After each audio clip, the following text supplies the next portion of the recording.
Samantala mga kapatid, balita naman po sa lalawigan, nagbabala ang PHIVOLCS na posibleng itaas sa 2 oras ang alert level ng Bulkang Kanlaon sa Negros Island. Dahil pa rin yan sa patuloy na pag-aalboruto nito. Sa ngayon, nananatili sa alert level 2 ang Bulkang Kanlaon kung saan ipinagbabawal ang pagpasok sa 4-kilometer radius permanent danger zone. Pero kapag iniakyat na ito sa alert level 3, malaki ang tsansa ng pagputok ng bulkan kaya't kailangan ng ilikas sa mga residente na nasa 6-kilometer radius sa paligid ng bulkan.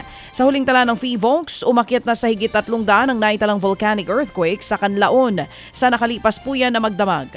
Mula naman sa halos 10,000 tonelada kahapon, tumaas pa sa higit 1,000 tonelada ang ibinubugan nitong sulfur dioxide na pinakamataas ngayong taon. Inilikas na rin ang nasa higit 300 residente mula sa mga barangay sa Canlaon City, Negros Oriental. Sumuko po naman sa NBI si dating Palawan Governor Joel Reyes. Ito kinumpirma mismo ng Presidential Task Force on Media Security.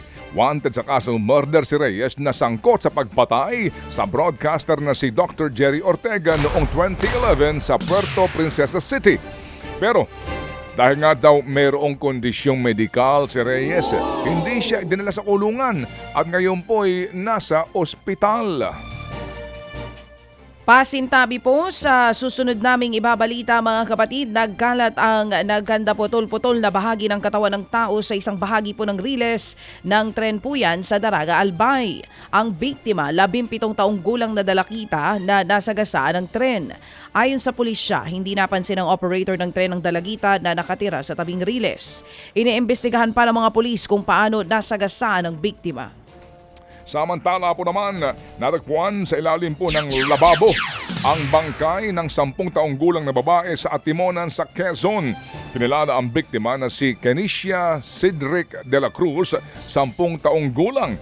Ayon sa Quezon Police, pinatay po sa sakal ang biktima noong Lunes sa paupahang bahay na pag-aari ng kanyang lola. Ang suspect sa pagpaslang ang lalaking umuupa sa unang palapag ng bahay. Nakuna po naman ang suspect na tumatakas bago na-discover ang bangkay ng bata.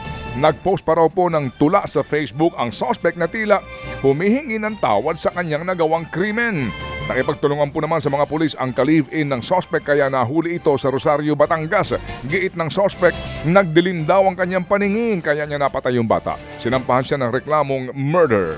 Sa Antipolo, Rizal, paulit-ulit na inuntog sa simento hanggang sa mamatay ang isang binatilyo. Ang mga suspect, 2 menor de edad na nakaaway ng biktima. Pero base sa investigasyon, lumabas na habang naglalakad lamang ang suspect ay nilapitan sila ng biktima na naghamon ng away.